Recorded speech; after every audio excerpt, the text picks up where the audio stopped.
Hello once again. Today we're doing a rudimentary procedure, just doing a oil change on 2000 Civic EX. For this we're going to be using, well, I decided to use Castrol Syn Blend 5W30 and had it on sale, so I got a K&N filter. And for this you use 3.5 quarts. That's the capacity. So step one, open the hood. We'll get underneath. And you'll see right here is the oil pan. So actually, first, make the oil flow better. I'm gonna go ahead and open up the oil cap. Give it a little bit of breathability there. Get under here, and we have, what size do we have here? Oh, 17. So we got a 17.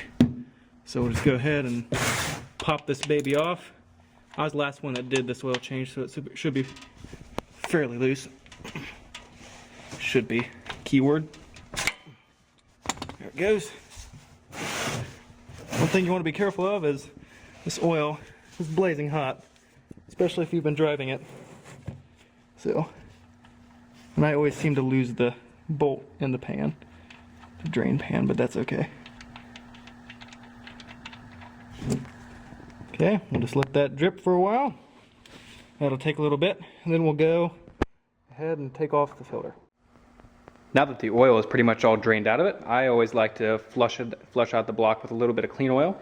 So I dump about 1/4 to 1/2 quart in there. Usually about 1/4, or more like 1/3, I guess.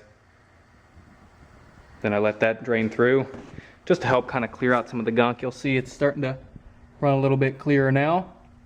And once that's out of there, then we'll take the filter out, and then we're pretty much done.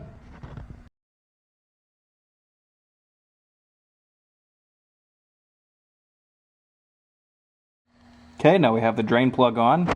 Make sure when you put this on that you don't put it on too tight. I like to hand tighten it and then just snug it up with my socket. It'll just make it that much easier when you go to change the oil the next time, or for the next person to change the oil. It's nothing worse than having a stuck drain bolt and you have to get it off with unnecessary means. Alright, so now we're going to get the filter out. You can see it up there, Bosch. I like to have Bosch on my Honda. It's rated well with owners. And just position your pan under here. And these are always a little bit tricky to get to, and I always burn myself. So now this sometimes is hard to get off too, depending on who put it on there last. But I just hand tighten them, so this one should come off with relative ease. Okay, there it goes. And this will probably make a little bit of a mess. So try to get your pan under there as much as you can. Less to clean up later. Oop, there it goes.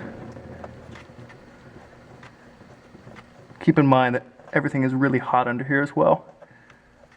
Especially the oil pan and the downpipe, which is right where my face is.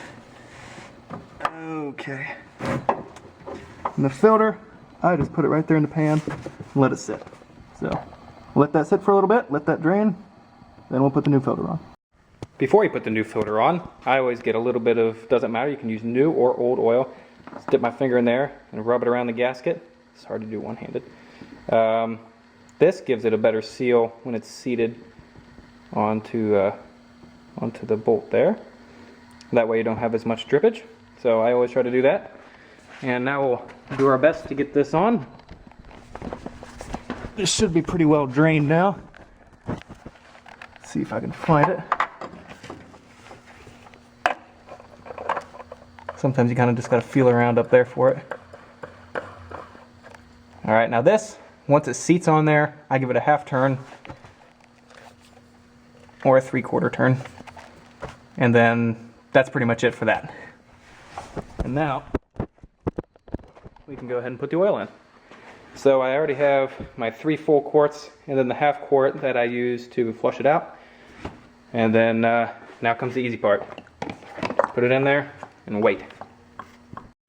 And now perhaps one of the most commonly forgotten steps is to start up the car and look for leaks. So we'll go ahead and do that. All the oil's in, filter's on, drain plug's on.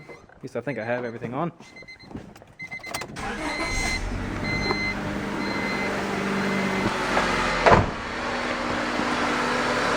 So we'll just take a look underneath and watch for any abnormalities.